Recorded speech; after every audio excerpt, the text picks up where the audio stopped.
तो दोस्तों मूवी की शुरुआत में हमें जैसिक नाम के एक आदमी को दिखाया जाता है जो कि इवेंट मैनेजर है और फिलहाल अपने कलीग को लेने उनके घर पर आया है।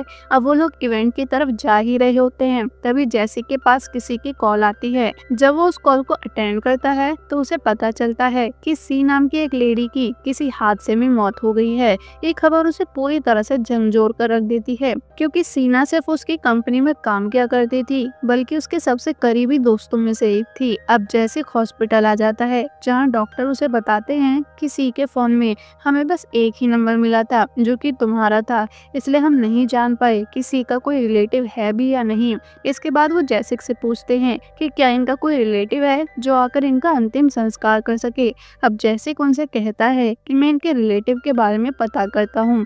ऐसा कहकर वो वहां से चला जाता है। अब शाम के समय वो सी के घर पर आ जाता है। वो काफी देर तक बेल बजाता है लेकिन कोई भी जवाब नहीं देता, इसलिए वो वहां से जाने लगता है। लेकिन तभी वो देखता है कि दरवाजा तो पहले से ही खुला हुआ था, इसलिए अब वो घर के अंदर आ जाता है। लेकिन उसे पूरे घर में कोई भी दिखाई नहीं देता। ये देखकर उसे थोड़ा सा अजीब भी लगता है कि घर खुला होने के बाद भी कोई भी घर में मौजूद नहीं है। अब वो काफी देर तक घर में इधर उधर घूमता है और आवाज लगाता है कि घर में कोई है या फिर नहीं, लेकिन उसे कोई भी जवाब नहीं मिलता। तभी उसे एक छोटी सी बच्ची फंगस लगी हुई ब्रेड खाते हुए दिखाई देती है। ये सी की बेटी मैरी है और यही उसकी पूरी दुनिया थी। अब जैसे उस बच्चे से कहता है कि तुम ये फंगस लगी हुई ब्रेड क्यों खा रही हो, लेकिन वो उसकी बात का कोई भी जवाब नहीं देती। जैसे उससे अलग अलग सवाल पूछता है, जैसे कि तुम अकेले क्या कर रही हो और तुम्हारे घर में कौन कौन है, सी तुम्हारी क्या लगती है, वगैरह वगैरह। लेकिन तब भी मैरी उसे कोई भी जवाब नहीं देती। अब जैसिक समझ जाता है कि ये लड़की सुन नहीं सकती, साथ ही ये देख भी नहीं सकती,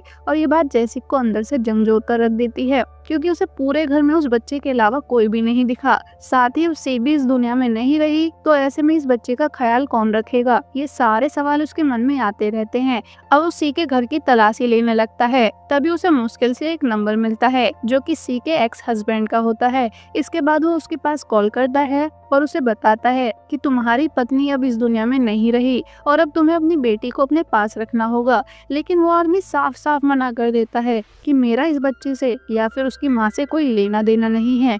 ऐसा कहकर वो कॉल कट कर देता है। अब जैसे परेशान हो जाता है कि वो अब इस बच्चे के साथ क्या करे, क्योंकि उसका सगा बाप भी उसकी परवाह नहीं कर रहा।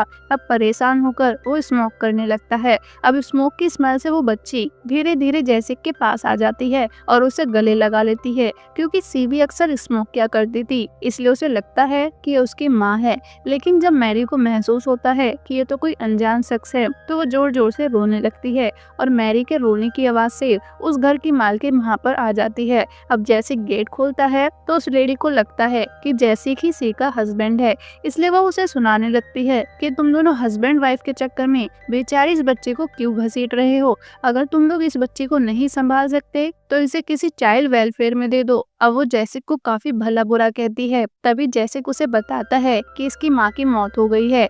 अब मुझे कुछ समझ नहीं आ रहा कि मैं क्या करूँ। इस पर वो लेडी कहती है अगले महीने इस घर का कॉन्ट्रैक्ट खत्म हो रहा है, आपको घर का सिक्योरिटी डिपॉजिट अमाउंट जो कि लगभग 70,000 है वो मिल जाएगा, फिर तुम अपने बच्चे का अच्छे से ख्याल रखना। अब सिक्योरिटी अमाउंट की बात सुनकर जैसिक के मन में लालच आ जाता है, क्योंकि सी ने उससे काफी ज्यादा उधार लिया हुआ था जो उसने आज तक उसे नहीं लौटाया था। अब वो ऑनर से कहता है कि जब तक एग्रीमेंट खत्म नहीं हो जाता तब तक मैं इस बच्चे के साथ रहूंगा। अब वो लेडी कहती है कि तुम अपने बच्चे का ध्यान रखना, क्योंकि तुम्हारे सिवा उसका कोई भी नहीं है। ऐसा कहकर वो वहाँ से चली जाती है। अब कुछ देर बाद जैसिक मैरी को अकेला छोड़कर अपने घर आ जाता है, लेकिन वहाँ जाकर उसे पता चलता है कि उसने कई महीनों से अपने दोस्तों को फ्लैट का रेंट नहीं दिया था, इसलिए उन्होंने मिलकर उसे घर से बाहर निकाल दिया है। इसलिए मायूस होकर वो मैरी के पास चला जाता है और कुछ दिनों तक उसके साथ ही रहने का डिसाइड करता है। अब जैसिक घर पर आ जाता है, लेकिन जब मैरी जूते चप्पल रखने वाली जगह को टच करती है तो उसे पता चलता है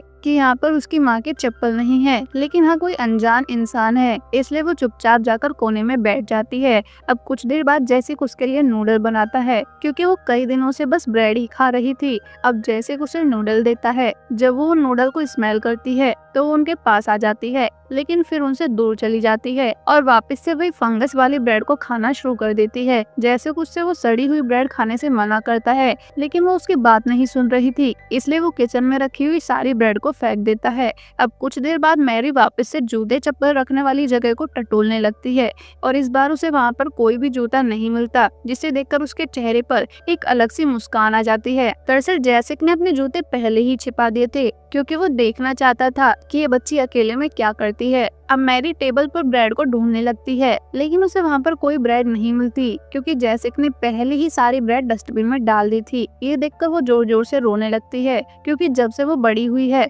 उसकी माँ उसे सिर्फ ब्रेड ही खाने को दिया करती थी। इस वजह से उसे ब्रेड के अलावा किसी और चीज का टेस्ट मालूम नहीं है। मैरी को रोता हुआ देखकर जैसिक उसे नूडल की प्लेट देता है, लेकिन वो उसे नीचे गिरा देती है। अब जैसिक समझ जाता है कि इसे सिर्फ ब्रेड ही खानी है, इसलिए वो उसके लिए बहुत सारी ब्रेड लेकर आ जाता है और जब मैरी उन ब्रेड की स्मेल को सुनती है तो वो बहुत ज्यादा खुश हो जाती है। लेकिन उसे ब्रेड की स्मेल से ज्यादा नूडल की स्मेल अच्छी लग रही थी। अब वो स्मेल को फील करते हुए टेबल के पास आ जाती है जहाँ पर जैसिक अपनी नूडल को खा रहा होता है। इसके बाद वो अपने हाथों से ही जैसिक की प्लेट से नूडल को खाने लगती है। ये देखकर जैसिक को काफी अच्छा लगता है। अब एक रात को मैरी को काफी तेज बुखार आ जाता है। बाहर बहुत तेज बारिश हो रही होती है, इसलिए वो पूरी रात उसे अपनी पीठ पर बिठाकर इधर उधर घूमता रहता है। अगले दिन उसका फीवर ठीक हो जाता है, लेकिन जैसिक को मैरी के लिए काफी बुरा लगता है क्योंकि वो अपनी तकलीफ ना तो किसी को बता सकती है और ना ही किसी से कुछ कह सकती है। इसलिए वो डिसाइड करता है कि वो मैरी का किसी स्कूल में एडमिशन करवाएगा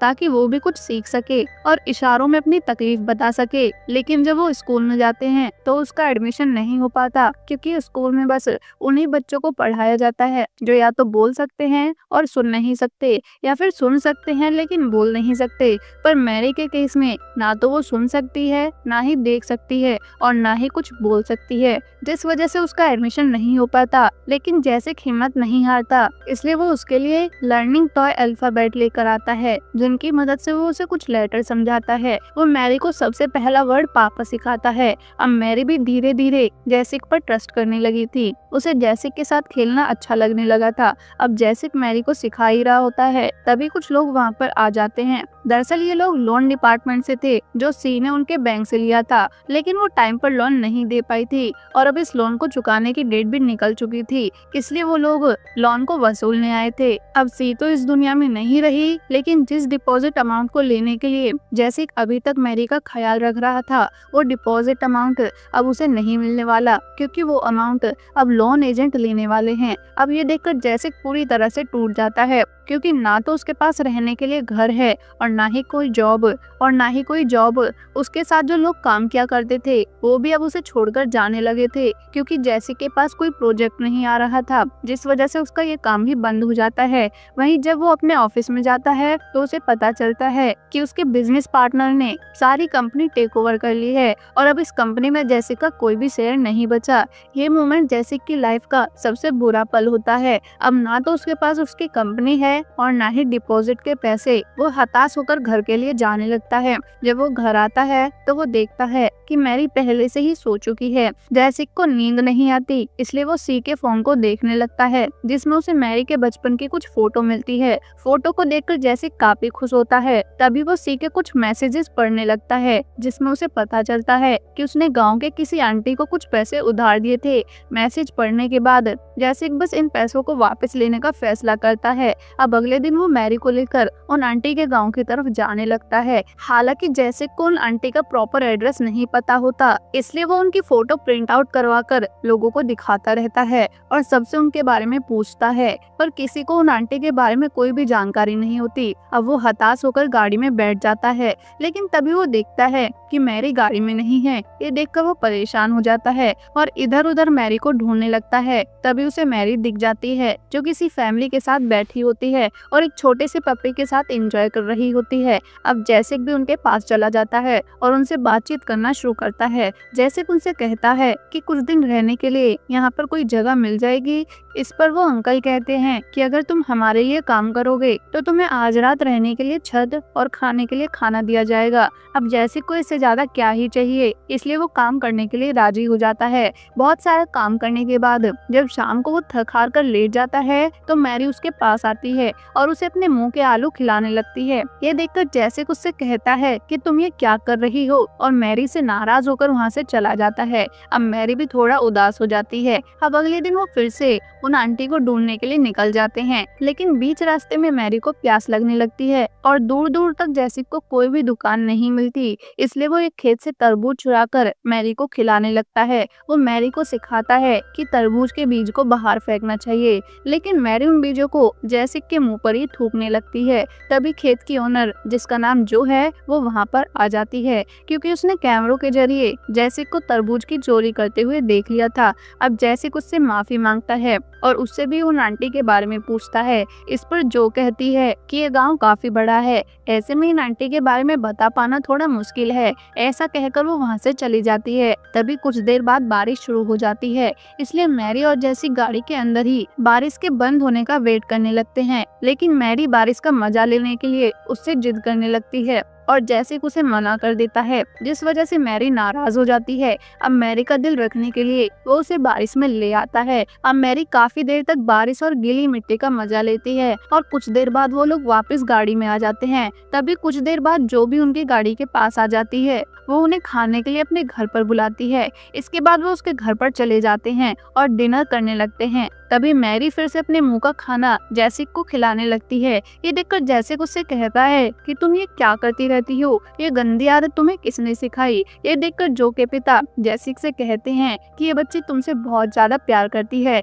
इसलिए ये पहले खाने को टेस्ट करती है और अगर खाना अच्छा होता है तो ये अपने मुंह के उस खाने को तुम्हें देती है ताकि तुम हमेशा अच्छा खाना खा सको। इसके बाद वो बर्ड्स का एग्जाम्पल देते हुए कहते हैं कि तुमने देखा होगा, चिड़िया पहले खुद खाना खाती है और फिर अपने मुंह का खाना अपने बच्चों को देती है, और ये सब उनके प्यार जताने का तरीका होता है। ऐसे ही ये बच्ची भी तुमसे बहुत ज्यादा प्यार करती है, ये अपने मुंह का खाना खिलाकर तुम्हारे लिए अपना प्यार दिखाती है। दादाजी आगे कहते हैं, क्या मैरी सबको अपने मुंह का खाना खिलाती है? नहीं ना, ये बस तुम्हें ही अपने मुंह का खाना खिलाती है, क्योंकि ये सिर्फ तुमसे प्यार करती है। अब ये सुनकर जैसिक बहुत ज्यादा इमोशनल हो जाता है, क्योंकि उसे भी पता नहीं चला था कि कब मैरी को उससे इतना ज्यादा लगाव हो गया था और वो भी मैरी की फिक्र करने लगा था। अब खाना खाने के बाद जैसिक पूरी रात मैरी का हाथ पकड़कर बैठा रहता है और बस यही सोचता रहता है कि मेरे पास तो खुद जीने के पैसे नहीं हैं, तो ऐसे में मैं इस बच्चे का ख्याल कैसे रखूंगा। और ये सब सोचते सोचते ही सुबह हो जाती है।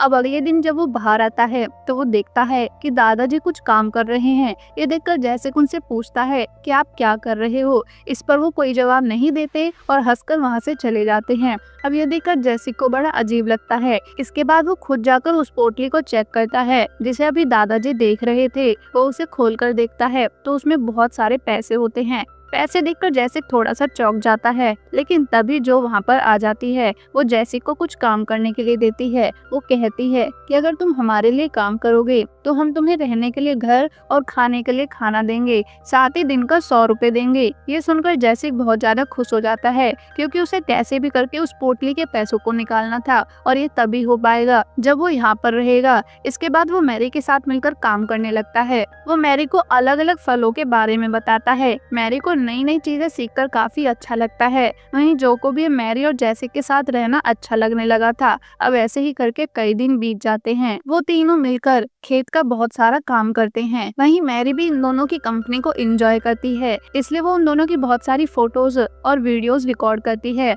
और उन्हें अपने चैनल पर पोस्ट करने लगती है। अब कई लोगों को जैसिक और मैरी की जोड़ी अच्छी लगने लगी थी, लेकिन इन वीडियो की वजह से यान, जो कि जैसिक का बिजनेस पार्टनर था, वो उन्हें ढूंढते हुए उसी गाँव में आ जाता है जहाँ पर जैसिक रह रहा था।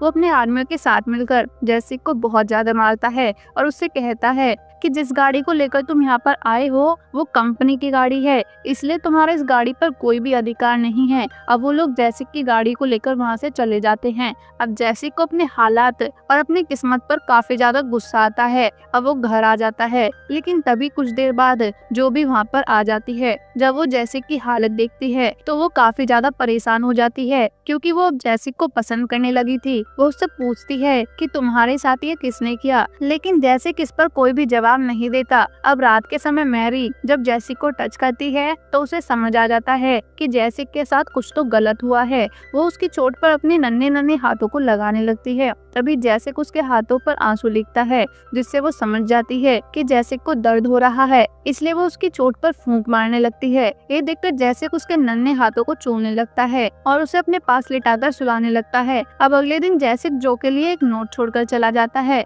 इसके बाद वो मैरी के असली पिता को कॉल करके बुलाता है, लेकिन वो मैरी की जिम्मेदारी लेने से मना कर देता है। वो कहता है कि अब उसकी भी एक फैमिली है, ऐसे में वो मैरी की जिम्मेदारी नहीं निभा सकता। इसके बाद वो कुछ पैसे देने लगता है, लेकिन जैसे गुस्से में मैरी को लेकर वहाँ से आ जाता है। इसके बाद वो मैरी को एक अनाथ आश्रम में छोड़ने जाता है, इस उम्मीद से कि शायद कोई अच्छा परिवार उसे अडॉप्ट कर लेगा। अब सारी फॉर्मेलिटी पूरी करने के बाद जैसे मैरी को अकेला छोड़कर वहाँ से जाने लगता है। कुछ देर बाद मैरी जब टेबल पर हाथ लगाकर उसे ढूंढती है तो उसे जैसिक नहीं मिलता और इधर उधर घूमते हुए जैसिक को ढूंढने लगती है। लेकिन काफी देर ढूंढने के बाद भी जब जैसिक उसे नहीं मिलता तो वो जोर जोर से रोने लगती है। शीशे की दूसरी तरफ जैसिक खड़ा होता है। वो भी मैरी को अकेला छोड़कर नहीं जा पाया था और वापस आ गया था। वो उसे रोता हुआ नहीं देख पा रहा था और उसके पास आ जाता है। जैसिक को अपने पास पाकर मैरी उसके हाथ पर आंसू लिखती है, क्योंकि आज उसे बहुत ज्यादा दर्द हो रहा था।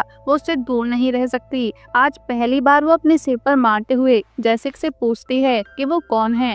इस पर जैसिक उसके हाथ पर उसका नाम लिखता है कि तुम मैरी हो। इसके बाद वो जैसिक के कंधों पर मारते हुए उससे पूछती है कि तुम कौन हो। इस बात का उसके पास कोई भी जवाब नहीं होता। तभी मैरी उसके हाथ पर पापा लिखती है, जो जैसिक ने पहली बार उसे सिखाया था। पापा शब्द पढ़कर जैसिक टूट जाता है और उसे कसकर गले लगा लेता है, मानो वो भी अब मैरी को अकेला नहीं छोड़ना चाहता। वो भी अब मैरी के बिना नहीं रह सकता। पापा सुनकर अब वो मैरी की सारी जिम्मेदारी लेने के लिए तैयार था। अब उसे अपने आने वाले कल की कोई भी परवाह नहीं थी। वो बस मैरी को ही अपनी दुनिया बनाकर जीना चाहता है। अब मूवी के लास्ट सीन में हम जो को देखते हैं, जिसे जैसिक का नोट मिल जाता है। वो उस नोट को पढ़ने लगती है, जिसमें लिखा होता है कि तुम्हारे घर के बाहर जो लकड़ी की पोटली रखी हुई है, उसमें तुम्हारे पापा के कुछ पैसे रखे हुए हैं, जिन्हें वो रखकर भूल गए थे। उस दिन जब मैंने उन्हें उस पोटली के पास देखा तो मैंने उनसे पूछा कि वो यहाँ पर क्या कर रहे हैं, लेकिन उन्होंने कुछ नहीं बताया। और कुछ देर बाद जब मैंने वहाँ जाकर देखा तो वहाँ बहुत सारे पैसे थे। अब जो सोचती है कि अगर जैसिक चाहता तो सारे पैसे लेकर भाग सकता था, लेकिन उसने ऐसा नहीं किया, क्योंकि वो लोगों की फीलिंग्स को काफी अच्छे से समझता है। अब नोट पढ़ने के बाद जो भागते हुए अपने पापा के पास आ जाती है और उन्हें गले लगाकर रोने लगती है। वहीं दूसरी तरफ जैसिक और मैरी दोनों गले लगाकर रोते रहते हैं। और इसी के साथ ही हमारी ये मूवी यहीं पर खत्म हो जाती है। उम्मीद है दोस्तों आपको ये प्यारी सी मूवी पसंद आई होगी। अगर ये वीडियो अच्छी लगी हो तो वीडियो को लाइक और चैनल को सब्सक्राइब करना मत भूलना। मिलते हैं अगली वीडियो में, तब तक के लिए अपना और अपने परिवार का ध्यान रखें। राधे राधे।